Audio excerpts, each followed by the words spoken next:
नाजरीन, आप देख रहे हैं हमारा यूट्यूब चैनल आगमऊ। मैं हूं नौशाद अंसारी। अस्सलाम वालेकुम नाजरीन, मऊ शहर के थाना दक्षिण टोला हल्का के तहत गुज़श्ता 7 सितंबर को रूनुमा होने वाले मासूम बच्ची के साथ आबरूरेज़ी के मामले के मेन मुलजिम को पुलिस ने पकड़कर मीडिया के रूबरू करते हुए पूरे मामले का वर्कआउट किया।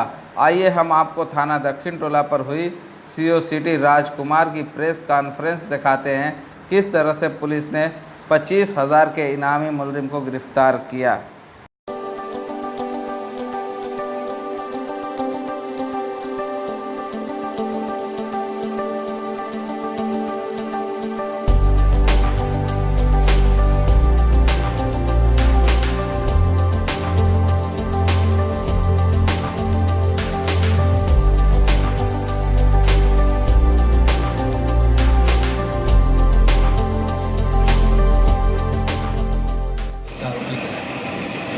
देखिए, पुलिस अधीक्षक महोदय मऊ द्वारा अपराध एवं अपराधियों के विरुद्ध एक बृहद अभियान चलाया जा रहा है। इस अभियान के तहत अनेक अपराधियों के विरुद्ध कार्रवाई हो रही है। एक घटना हुई थाना दक्षिण टोला में 7/9/2019 को, जिसमें एक 6 वर्षीय बालिका के साथ जघन्य रेप की घटना कारित हुई।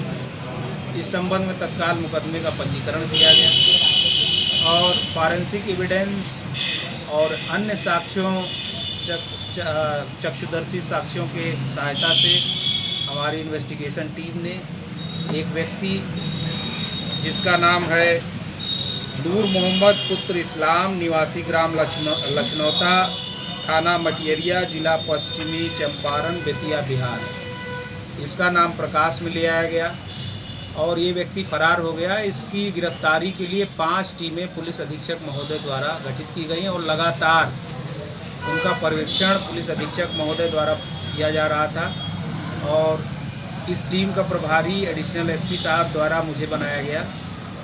इसमें कोतवाली के इंस्पेक्टर, दक्षिण टोला इंस्पेक्टर, क्राइम ब्रांच, SWAT और सर्विलांस की टीम लगी हुई थी और आज दिनांक और इसमें कप्तान साहब ने 25,000 रुपये का नगद पुरस्कार भी घोषित किया था। उस अपराधी की फ़ोटो हम लोगों ने प्राप्त किया था और जगह जगह पोस्टर बना के उसको चस्पा कराया गया था। मीडिया के माध्यम से भी उसका सर्कुलेशन कराया गया था।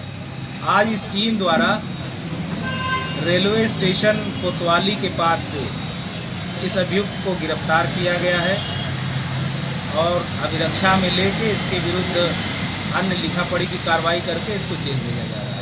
अभी क्या स्थिति है रेप पीड़िता बच्ची की? काफ़ी है स्थिति नाजुक थी उसकी। हाँ, उसमें जनता में भी काफ़ी आक्रोश था, सोशल मीडिया पे भी काफ़ी आक्रोश था। DM साहब ने, कप्तान साहब ने, सामाजिक संगठनों ने और पुलिस ने काफ़ी उसकी मदद किया। जो भी इलाज में, राहत में गरीब परिवार था, जितना हो पाया सभी लोगों ने अपना अपना अंशदान किया और ईश्वर की कृपा से उस बच्ची की स्थिति में उत्तरोत्तर सुधार हो रहा है। काफ़ी हद तक वो ठीक हो चुकी है।